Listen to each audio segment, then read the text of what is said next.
आचार्य चाणक्य कहते हैं, कच्चा पात्र कच्चे पात्र से टकराकर टूट जाता है। प्रेम और आस्था दोनों पर ही किसी का जोर नहीं है। ये मन जहां लग जाए वहीं पर भगवान नजर आता है। जिस प्रकार दूध में मिलकर जल भी दूध बन जाता है, उसी प्रकार मूर्ख व्यक्ति भी बुद्धिमान व्यक्ति की संगत में रहकर बुद्धिमान बन सकता है।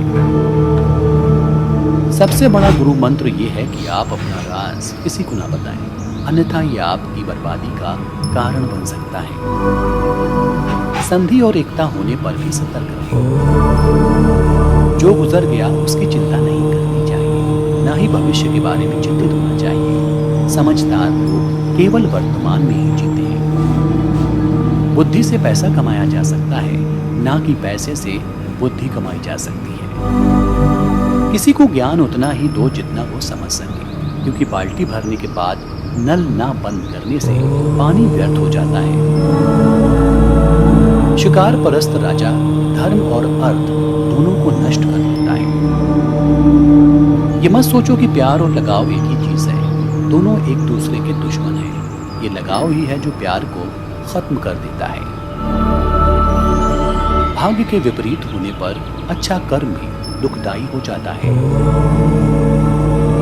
समझदारी की बातें सिर्फ दो ही लोग करते हैं, एक वो जिनकी उम्र अधिक है और दूसरे वो जिसने कम उम्र में बहुत सी ठोकरें खाई हैं। भूखा पेट खाली जेब और झूठा प्रेम इंसान को जीवन में बहुत कुछ सिखा जाता है।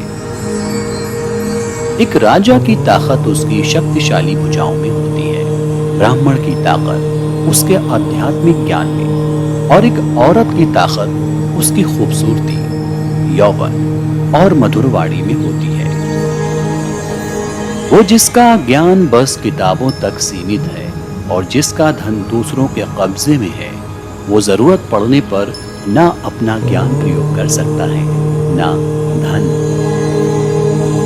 जिसने हर क्षण को महोत्सव बनाया हो, जिसकी शिकायतें कम हो और जिसने हर छोटी उपलब्धि के लिए भी ईश्वर का धन्यवाद किया हो, ऐसे व्यक्ति को दुख का आभास बहुत ही कम होता है।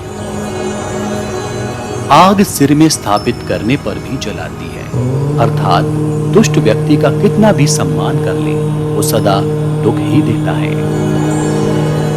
एक उत्कृष्ट बात जो शेर से सीखी जा सकती है वो ये है कि व्यक्ति जो कुछ भी करना चाहता है उसे पूरे दिल और जोरदार प्रयास के साथ करे। 20 साल की आयु में व्यक्ति का जो चेहरा रहता है वो प्रकृति की देन है। 30 साल की आयु का चेहरा जीवन के उतार चढ़ाव की देन है, लेकिन 50 वर्ष की आयु का चेहरा व्यक्ति की अपनी कमाई है। जो तुम्हारी बात को सुनते हुए इधर उधर देखे, उस आदमी पर कभी भी विश्वास ना करें। जैसे ही भय आपके करीब आए, उस पर आक्रमण कर उसे नष्ट कर दे। जो लोग परमात्मा तक पहुंचना चाहते हैं, उन्हें वाणी, मन, इंद्रियों की पवित्रता और एक दयालु हृदय की आवश्यकता होती है। तुम समय को रोक नहीं सकते, परंतु समय को बर्बाद न करना सदैव तुम्हारे नियंत्रण में ही है। दूसरों की गलतियों से सीखो, अपने ही ऊपर प्रयोग करके सीखने पर तुम्हारी आयु कम पड़ जाएगी। संकट में बुद्धि भी काम नहीं आती है। किसी मूर्ख व्यक्ति के लिए किताबें उतनी ही उपयोगी हैं जितना कि एक अंधे व्यक्ति के लिए आईना। सरल को कठिन बनाना आसान है, परंतु कठिन को सरल बनाना बेहद मुश्किल। और जो कठिन को सरल बनाना चाहता है वो व्यक्ति विशेष है। जो जिस कार्य में कुशल हो उसे उसी कार्य में लगना चाहिए। एक अनपढ़ व्यक्ति का जीवन उसी तरह से बेकार है जैसे कि कुत्ते की पूंछ, जो ना उसके पीछे का भाग ढकती है, ना ही उसे कीड़े मकोड़ों के डंक से बचाती है।